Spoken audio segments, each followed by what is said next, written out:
6 দিন পরে নখগুলা উঠে যাবে, 9 দিন পরে মাথার চুলগুলো খুলে পড়ে যাবে রে। এরপরে চোখের মধ্যে অ্যাটাক করবে, পেটটা ফুলে ফেটে যাবে। বাঁশের জারের দিকে তাকায়া ভিতরটা নাড়া মারছে।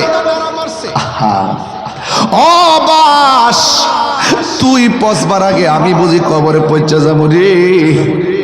তোর দিয়ে আল্লাহ বড় মজবুত করে বানাইছে, আমি কেন পৌঁছে যাবো রে। এই কবর বড় সাংঘাতিক। এই কবরে যারা গেছে এরা জানে কবরটা কতদিনে কত মার যাইতেছে।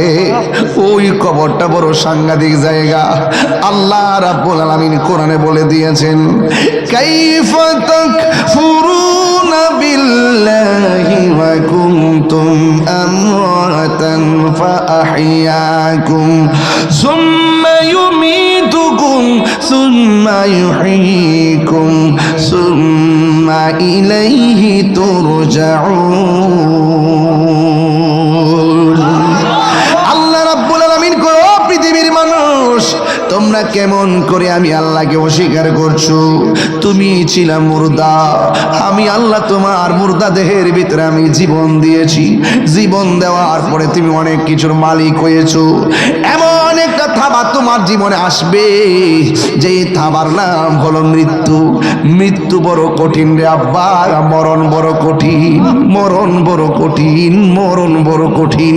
নাকটা মুখটারে 2 মিনিটের লাগে বন্ধ করে দেখো, শ্বাসটার কত দাম রে। এই মরণ একদিন আমার সামনে আসবে, এই মরণ একদিন আপনার সামনে আসবে। মরণ মানে হলো আজরাইল আইসা সম্ভবর পাক্কার মাথা দাঁড়ায়া যাবে, পাগুলা থাকবে জমিনে, মাথা থাকবে আসমানে। কেউ আছে ইমান হারা মানুষ, আজরাইলে দেখলে পায়খানা করে বিছনা বাসাইয়া দিব, একেবারে চোখগুলো উল্টাইয়া দিব। আজকে দেখলাম ইউটিউবে একটা বক্তা ওয়াজ করতেছে, হঠাৎ করে এই বাক্যন পরে দেখলাম মানুষটা আস্তে করে মৃত্যুর কোলে পড়ে গেছে। যখন হাতটা বাড়ি মারছে বুঝা ফেলাইছি আজরাইল বুঝি ওই সময়টার মধ্যে তারা ধাও মারছে। এমন ভাবি বুঝি মানুষ শেষ সময় দুনিয়া থেকে বিদায় হয়ে যায়।